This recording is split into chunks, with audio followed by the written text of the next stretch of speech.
What is going on? My name is Jake Hofer, co-owner of Exodus. I'm a real estate agent here in the state of Illinois, and this is a conversation from the Land Podcast with Brian. Brian is a co-host of the Habitat Podcast. He's a police officer by trade. His wife's a teacher, and we talk about how he bought his first piece of ground, cash money, in 2007, what it led into, what it built up to. And it's a great conversation as rates are starting to increase and everyone thinks that you have to finance a property. There's more ways to do it. He was disciplined, saved his money, knew what he wanted to buy, knew his price range, went and made it happen. His patience and persistence was rewarded down the road. So great conversation. Real quick, we have new videos every single Thursday and Saturday, podcasts on Monday at 5 a.m. So hope you guys enjoy this conversation. If you find any information that is of value, be sure to hit that subscribe button. Here we go. In 2007, you identified this property, you went and walked it, and then you ended up scooping it up. Yeah, so I kept an eye on it for a little bit more, and I think it came down another couple of thousand. It was down into the high 20s or something like that. But I called the guy, and he says, "Look, I'm not only the listing agent, I'm also the owner." And the wheels start turning. Like, I bet you he picked this up on a estate sale or Yep. some kind of Trying to make a quick buck. Yeah, because back then, like you said, the internet wasn't as diverse, and we really couldn't find out as much as we can now. And some of the real estate agents, and good for them, they were able to lock up some deals that maybe some other people wouldn't see. And from talking to the guy, that's what it sounded like. Gotcha. So he was the listing agent and the owner. Mm-hmm. And then so he kept on dropping it down. And then so did you end up hiring a buyer's agent, or did you just kind of represent yourself and let him be a dual agent? Just myself, because Yeah. what had happened was the number I had in my head was 25,000. That's what I had saved up. I didn't want to finance anything. Oh, wow. Yeah. And we got to talking, and he says, "Look, I got to get 25,000 for it." And I said, Perfect. "Well, let's do it." Yeah. Man, so you scooped that up cash. Yeah. Wow.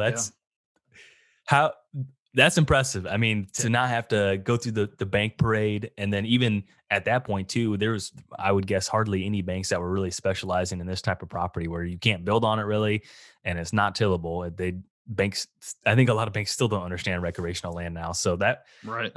I'm sure was a major advantage, because even I've talked to people too, and they've bought recreational pieces in the early 2000s and they paid like 13% interest because banks and like through a major financer like Compeer, who's like the financer for these types of deals. And just to see that 13% has now dropped down to, like, obviously rates are really low right now, but to 3.5 to 4.5% range. So you bought that, and then how long did you own that piece? So I had that piece for 4 years. 4. And I there was no ingress to it, so I put a driveway in, and started cutting some trail systems, cleared out some spots for food plots, and just little by little improving it, making it better for the deer. Gotcha. Okay, so then you owned that for 4 years. Why'd you sell it?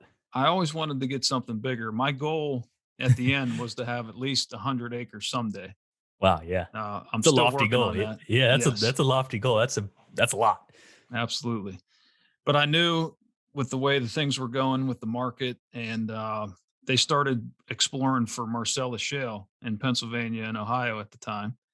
And land prices started to skyrocket based on that. So I just, messing around on my own, I kind of just threw it out there on Craigslist Oh, wow. Okay. and priced it like an absurd amount of money, because seeing what some of the neighbors were getting. But Yeah. Chesapeake Bay was the company that was exploring the Marcellus drilling down in that area. And I talked to the one engineer, and he said, "Yeah, we've already explored your valley, and we're not going to drill there." So I kind of just played it cool because I had the mineral rights, and just threw it out there to see if I could get anybody to jump on board.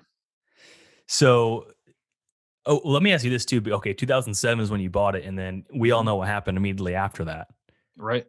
What was that emotion like? Because right now we're on a market is red hot. Eventually, it's going to have to cool down eventually. Sure. What was that like? Where you're like, "Oh crap, I should have waited another year," or were you like, "Well, I'm here to weather this storm. I bought it for what I was comfortable with, and it doesn't bother me." What was that like? Yeah. So at the time, I bought what I could afford, not Yeah. thinking about anything going with the market like that. And not even knowing, in the future if I'd be able to sell that and turn it into something else. So I was content with it. Yeah. It was what I could afford, and I was having a good time on it. So, but going through the 2008, I'd kept it until 2011. Hmm. So kind of just didn't worry about it because it wasn't on my mind through that downturn. And you bought it cash, so it's not like you have a payment. You have Right. a Right. a great job security. They're always going to need police Sure. officers.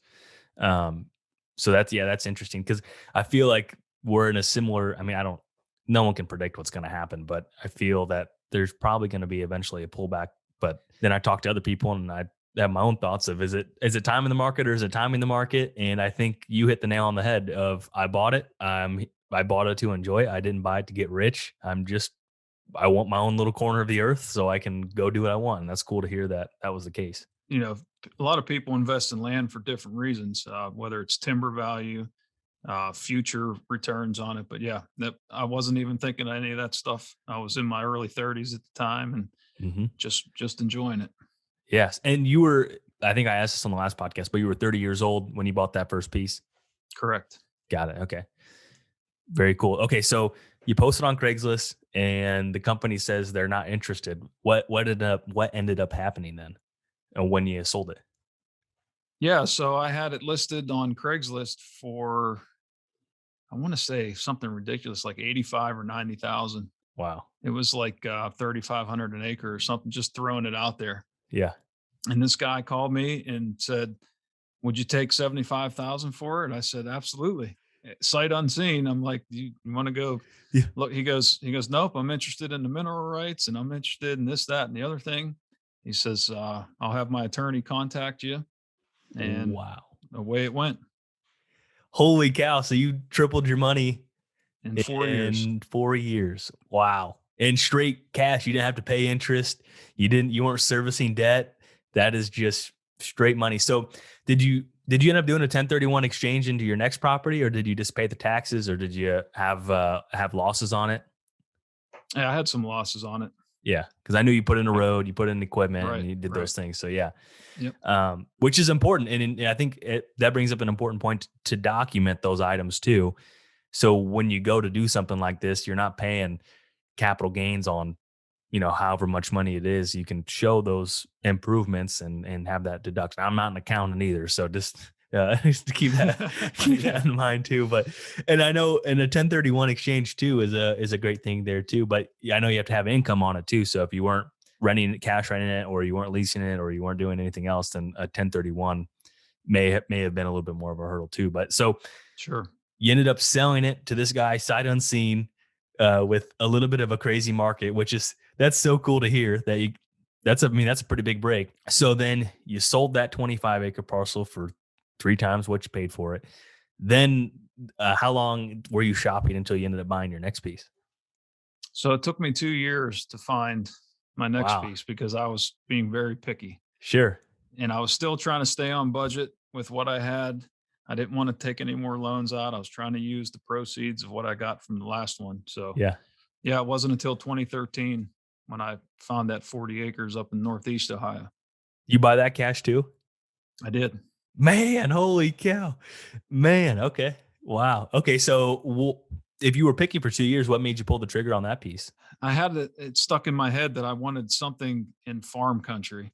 Yeah. And this part of Northeast Ohio around Pymatuning Lake, there's a lot of corn and soybean farms, Mhm. a lot of flat ground, not very much topography, but just beautiful country. I like the location. It was within an hour and a half of home, Mhm. and the big lake there for recreation to do some fishing and some other things. So yeah, just walking it. I mean, I had walked, gosh, I don't know how many in 2 years, but I walked that one and I'm like, this is it. I got to make this happen.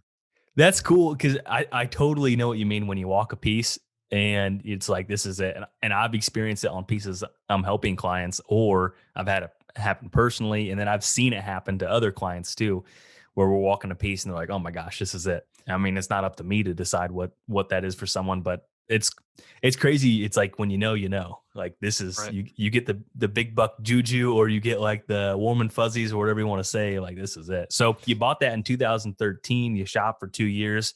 Was that listed with an agent, or how'd you find that? Was it just because actually, which is interesting too, 2007 to 2013, is kind of when a lot of these things started to emerge. Obviously, they weren't full adoption, but Zillow was a thing, Realtor was a thing, Sure. Realtor.com. I'm sure Landwatch.com was a thing. So how'd you find it?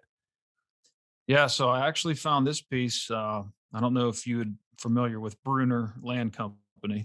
They I'm buy a not. lot of properties in Northeast Ohio and Eastern Mhm. Ohio. What they do is they buy like super large parcels, maybe like a 500 or 1,000 acre farm, and Yep. they'll break it up into 40-acre blocks, and then Mhm. they'll hold the financing on it. They'll do an owner finance and charge somebody 10%. So that's how Ooh. they get their returns on it. I'm sure that's been lucrative for them Absolutely. Yeah, because once you get up to where like a 25-acre parcel, 40-acre parcel, 60-acre parcel, that is something that a solo person can realistically afford if they prioritize it. But not too many people, can go buy a 500-acre farm. right. So then it limits that, and you're able to get a better deal. So you have a better price entry, and then when you sell smaller pieces, you can charge more, and then 10% on the owner financing. Oh man, I'm sure they've done really well for themselves. Yeah, for sure. Wow. Okay, so you ended up buying it from them. What was it like having more neighbors then? Because I guess I would assume that it was from a bigger chunk, and then what happened kind of in the neighborhood there as they sold off more parcels. So I bought the very furthest, been the southeast 40-acre piece of the bigger farm. Hmm. There was nobody next to me to the west, and there was nobody to the north of me at the time. So I Uh huh. kind of had my choice. I think the only one that was sold was the 60-acre to the far west. Okay. Got it. In this, just to reiterate, this is a 48-acre farm. And then, if you don't mind, what did you buy it for? So they had it listed for I think 65 or 68,000, Hmm. and I ended up getting it for about 58 cash. It's funny when you have cash, the conversation sometimes goes a little bit differently too. Absolutely. I've written cash offers for people, and they get a lot better deal than someone that doesn't have cash, because as a seller, they don't have to deal with all the crap. They don't have to wait on an appraisal, and then you get a rogue appraiser in there that says it's only worth X, and then you're renegotiating of trying to get the price reduction to make the deal go through. And yeah, cash is king for a lot of reasons, and it makes the deal go smooth and quick. So that's interesting that you were able to leverage that into two things. I know personally, I would have wanted to take the proceeds and try to leverage it, but that just might be the point of that I'm in my life, or maybe a consumer behavior thing. But it's super inspiring to hear that. Yeah, it takes some discipline, but in the same token, I'm fortunate. My wife's a teacher. She has a pretty decent income, and Yeah, we've been blessed with some good decisions financially and yeah. being responsible. So It's it funny. worked out. Teachers are, I wish I had the list in front of me, but teachers are actually some of the most self-made millionaires out of all That's interesting. professions. Out of all professions, like engineering, attorney, doctor, all of them. Teachers are, I want to say, within the top five, and it's Wow. because it's up. Partially, I would say it's because of the retirement plan that schools implement, Oh yeah. and so that's huge. And then I don't know if it's just, I don't know what it is. Was her parents teachers, or was she like a first generation teacher? No, her father was a teacher. Yeah. Yep.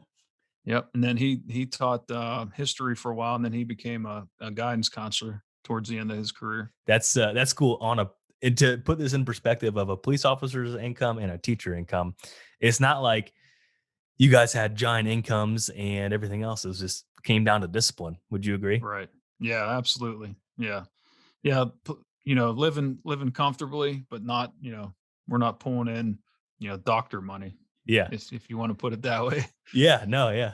I mean, that just puts into perspective. It's like if I was listening to this and I said, okay, they were able to prioritize. They didn't have a giant income. They were just disciplined. Like that's all it comes down. This is a priority to you guys. Obviously, I'm sure she has things that she wanted to, this was your thing. You guys agreed on it. And it was probably an easier conversation when you were at the kitchen table. Like, yeah, we just sold that for three times of what we Yeah. bought it for 40 Yep. years ago. Makes the second conversation a little easier. That's really cool. So you bought that piece in 2013. How did, you sold this recently, didn't you? Or I no? sold it last October, yes. So, okay. So you owned it from 2013 to 2020 or 21. When did you say you sold it again? 20. Yeah, 7 20. years I had it. 7 years. Did you get the 7 year itch and want to go on to something different, or what happened there? Well, I don't want to bash individuals too bad on here, but the Sure. neighbors were quite a problem. Okay. What? That wasn't the final determination of cashing out, but Mhm. that was a big factor. Were were they just disrespectful or not on the same management plan, or you can share what you want. I'm Yeah, not. both. I mean, Mhm. never to my face. Always respectful to my face. And Mhm. I actually went over and helped the guy out as much as I could when I was Mhm. there, but just not respecting the boundaries. And Uh, they would have people hunting, and they would be in the guy next to me. The farmer's name was Brian. Also, mhm. they would treat his property like it was theirs, and they would come on to my property. I could Mhm. see boot tracks and see different things going on. Yeah. And one of my buddies was up there hunting a couple years back in the back thicket, and a couple of guys came through pushing, and it was just tough to keep it under control. Yeah. And that's kind of, it's supposed to be kind of your happy place, and then you go there and you're dealing with headaches, and it's like, Right, right. why am I doing this? Why am I putting up with this? So you ended up listing. Did you sell this one by yourself too, or did you list it? No, I didn't sell this one by myself. Uh, what had happened was the land values up there had started to creep up pretty significantly, Mhm. and I just figured I'd test the market, kind of thinking in the back of my head that I'm still chasing that 100 acres. Yeah. I might have the opportunity to flip this into something bigger. So Mhm. got to talking with an agent, and ended up listing it with Mossy Oak Properties. COVID kind of put the brakes on a lot of things because we just got it listed, I think, right when that started. Oh wow. So I think people were kind of hesitant to, go out and walk it with an agent and all that stuff. But Yep. took a few months, but we ended up getting what we wanted for it. Awesome. So you sold that. So you had it listed roughly in March. You probably sold it midsummer or late summer, Yeah, early fall. I think we came to terms somewhere around the end of the summer, but we didn't close till like October Sure. because, S- dude, it's same thing with the COVID. A lot of the Oh closings were my backed gosh. up for 60 days and things Yeah. Oh like yeah. that. Yeah. In this county, during that time, there was only one person in the entire county that could go in and do title searches. Oh wow, So everyone just funneled it to this poor woman that literally did, I don't know how many title searches. And it was like the same thing. I just got so backed up. You could only be in the courthouse for like 3 hours during the week. It was just a mess. So I'm sure it was very similar to where you're at as well. So I'm sure. glad that's in the past now. Oh yeah, So, okay. So you're probably in the shopping phase right now, or no? yeah. Kind of up in the air. I had a daughter start college Hmm. last fall, and I think our plans are going to be to end up somewhere south when we can retire. Hmm. My youngest daughter's in 11th grade, so she's got about 6 more years before she's out of college. So starting to look at that dynamic, and thinking maybe buy some property down south instead Okay. of getting into another farm. So yeah, kind of up in the air right now on that. So when you say South, do you mean Florida, like South Carolina, Georgia, or it's still to be determined? Yeah, probably Florida. My in-laws have been living there. They've been snowbirding for the Yeah. last probably 5 6 years, but they bought a place in Naples, Florida, and Okay. we love it down there. So who Yeah. knows? We might Yeah. end up down there. Interesting. Well, would you instead of I don't know what the opposite of a snowbird would be, but I assume October, November, you'd probably find your way in the Midwest, I would assume. A rut bird, yeah. Yeah, right. You're gonna chase the run up to to the Midwest. Yep. That's cool. Okay. Now, so you don't have to tell us, but roughly how much did you end up selling the 40, or you can just say a percentage of gain, or not say anything at all. It doesn't, just so people have an idea, Yeah. but if you're not comfortable saying, that's okay too. No, no. It's I was hoping to make six figures on it, and we Hmm. got just over that. Wow. Yeah, Man, 100 so 166,000 we sold it for. wow. Okay, so and then I'm gonna relay. So started with the $25,000 investment, all cash, Mhm. and then was it 58 when you bought that Yes. 40, and then Yep. from 48 or 58, excuse me, 166. Holy Yes, sir. cow! Let me just run the numbers here real quick. So you had a 664% return roughly in 27 in 10 years. It's not too bad. Holy cow. And you got to hunt on it. And you got to hunt. You got to have your own parcel. You got to scratch that itch. And you did all with cash. I mean, that is super impressive. And that's something.